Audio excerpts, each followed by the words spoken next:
Oi pessoal, aqui é o professor Maxwell de História e hoje eu vou dar aula para o 6º ano. O assunto de hoje nós vamos falar sobre a Macedônia, tá? Mas, teoricamente, nós não sabemos, nós historiadores não sabemos como surgiu a civilização da Macedônia. Alguns teóricos dizem que eles talvez tenham vindo ali daquela região da própria Grécia, tá? Então o que vai acontecer? Nas guerras entre as cidades e estados gregas, certo? Entre elas está a cidade de Tebas, que vai entrar até em guerra com Esparta, mas antes disso ela chegou até a conquistar a cidade fora das cidades-estados ali da Grécia antiga. Então ele vai entrar em guerra com a cidade Tessália, tá? Essa cidade é a cidade do rei Filipe, né? Que pertence ali à Macedônia. E o rei Filipe, ele perde a guerra e seu filho ainda é sequestrado, tá? E é levado para Tessália, de Tessália para Tebas, e lá fica por um bom tempo. Nisso cabe ele aprendendo e absorvendo um pouco da cultura grega e até vai aprender também táticas de guerra, tá? Então, depois de muito tempo, seu pai, Filipe, o pai vinha a falecer e ele retorna à Macedônia e é coroado como Filipe II. Ao ele tomar o poder, a maior causa que ele queria era conquistar a Grécia. Ele vai fazer isso com uma certa, entre aspas, facilidade, porque seu exército, além de tudo, é bem mais organizado que o exército grego.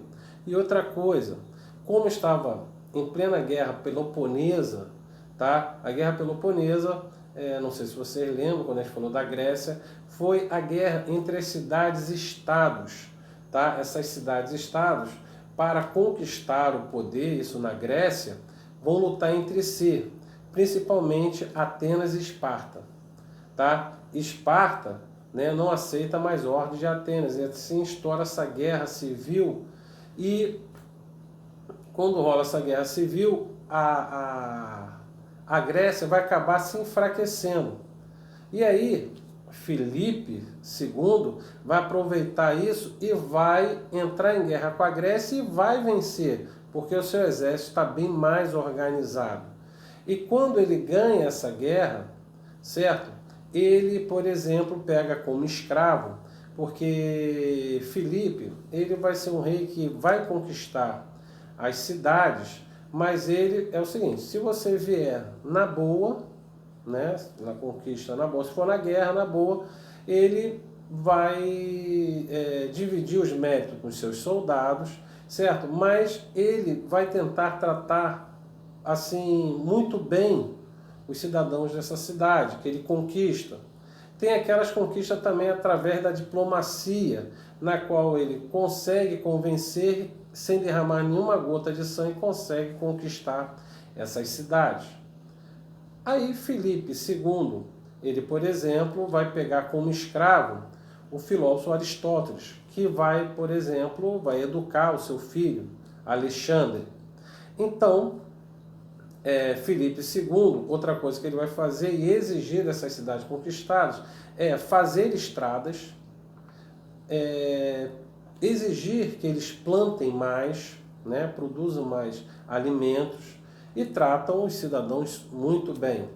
Aí muitos vão falar, pô, mas Filipe II era um rei, além de ser um conquistador, ele era um cara legal. Nada, fazia tudo por interesse dele. Por quê? As estradas era para deslocar melhor seu exército, caso alguma dessas cidades resolvesse se revoltar contra o reino da Macedônia. Alimento para alimentar o seu exército. E ele era bom com esses povos, não é que ele era bonzinho de coração, não, é porque ele tinha, né, a sabedoria de falar, poxa, se eu maltratar esses caras, eles vão amanhã se revoltar e pode ganhar alguma guerra contra o meu exército. Então ele juntava tudo isso para tentar se manter aí no poder e controlar essas cidades que ele vai conquistar.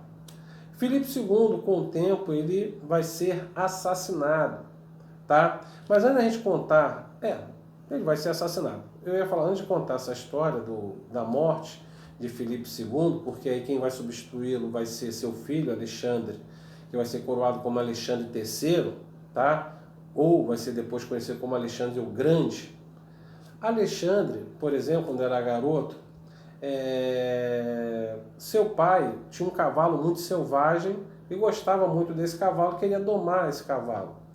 Então chegou para os principais soldados, quem domar esse cavalo eu vou recompensar. Todos que tentavam não conseguiam. Alexandre, ainda garoto, levanta o braço e falou, pai, eu posso tentar? Aí o pai dele olhou para ele, pode, mas eu quero o seguinte em troca, se eu domar esse cavalo, eu quero ele para mim. O pai dele, Filipe II, deu uma gargalhada, riu e falou, vai lá, meu filho, tenta aí, vai, pode ir. Como os principais homens de Filipe II não tinham conseguido, o pai não acreditava também que ele conseguiria. Então ele pega o cavalo e joga a sua visão contra o sol. E o cavalo, irritado, ali ele consegue montar no cavalo e assim domá-lo. Ali Alexandre já mostrava que ia ser um grande homem. Então, com a morte dele, Filipe II, Alexandre vai ser coroado.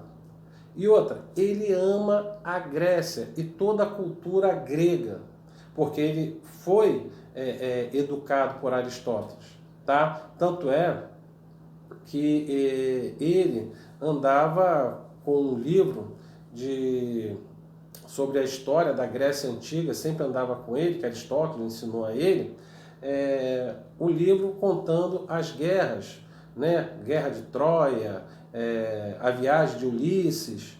Então, esse tipo de histórias, isso encantava Aristóteles. E Aristóteles passou para Alexandre Magno, ou Alexandre o Grande, ou Alexandre III.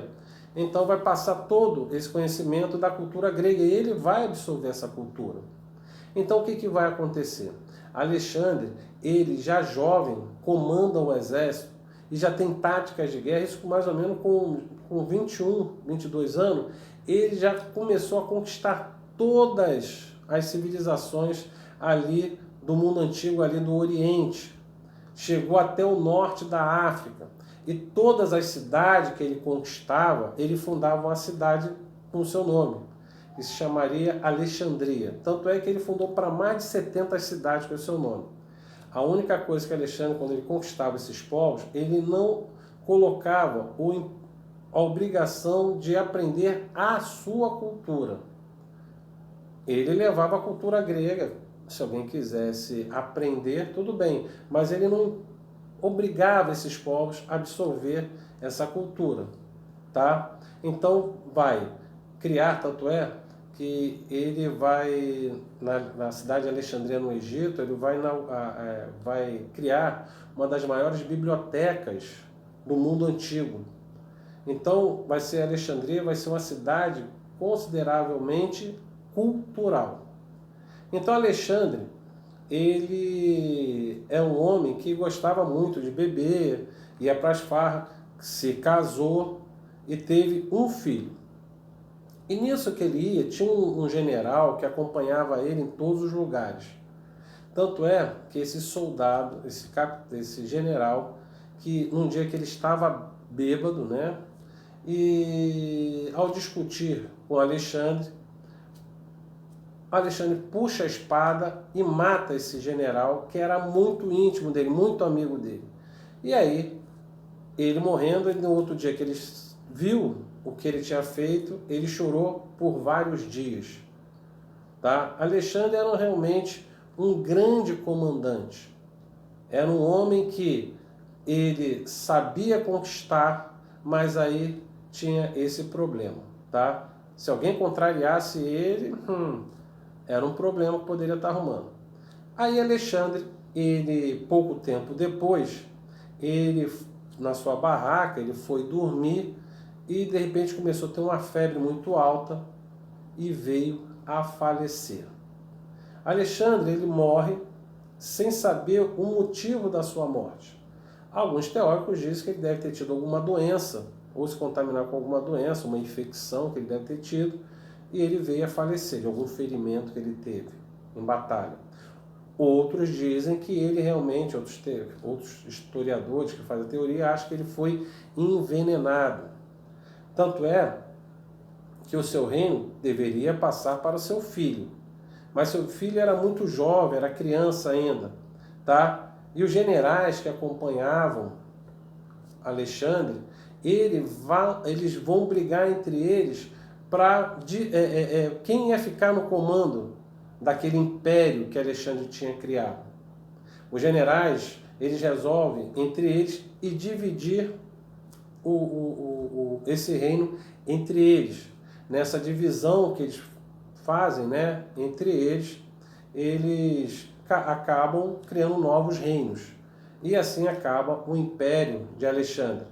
E seu filho, dentro da teoria, alguns disseram que ele foi assassinado, tá? Para não reivindicar no futuro o seu lugar de rei da Macedônia.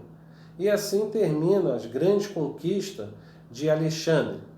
Mas nisso tudo, o que ficou de bom, por exemplo, foi a cidade. Como eu falei, ele fundou várias cidades de Alexandria, e a cidade de Alexandria, por exemplo, do Egito, existe até hoje, e era considerada uma das cidades culturais. Tá? Se vocês pegarem lá na página 26, por exemplo, vocês vão ver muitos desses pensadores que vão ficar na cidade. Depois disso, a cidade de Alexandria, lá no Egito, vai se tornar uma cidade cultural onde vai se reunir vários matemáticos e astrólogos. Tá? Entre eles está aí o Euclides, tá o Arquimedes. Pô, Arquimedes é um grande matemático. Ele, por exemplo, essas bombas de água manual, por exemplo, foi ele que criou. Tá? Um parafuso de Arquimedes. Era um parafuso na qual você rodava a manivela, esse parafuso ia rodando e ia levando a água, certo? Para o alto.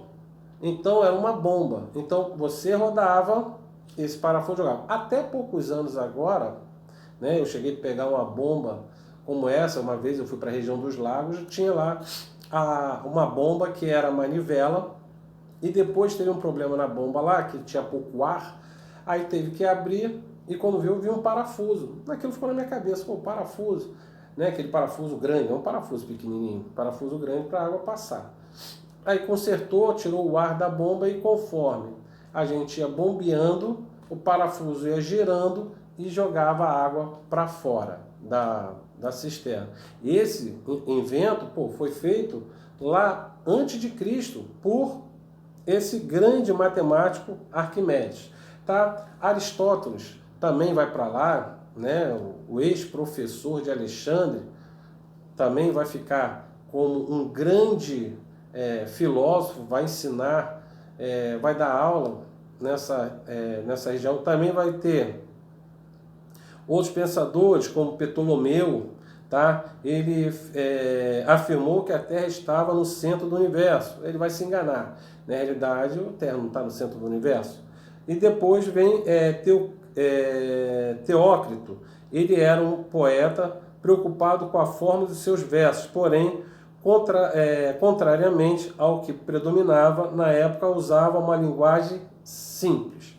Tá? Então, esses são alguns dos grandes mentes que vão ficar lá na cidade de Alexandria, no Egito, onde fundou uma das maiores bibliotecas do mundo antigo, e também vai lá estar os grandes matemáticos, grandes teóricos, filósofos, para ensinar quem fosse para lá. Pessoal, espero que vocês tenham entendido aí sobre o grande Alexandre o Grande e também a Macedônia, tá? Que é uma das grandes civilizações do mundo antigo. Você não pode falar da Grécia se não falar da Macedônia. E incrível que pareça, depois desse reino todo que foi dividido ali entre esses generais, vai ser conquistado pelo Império Romano, que a gente vai ver nas próximas aulas sobre o Império Romano.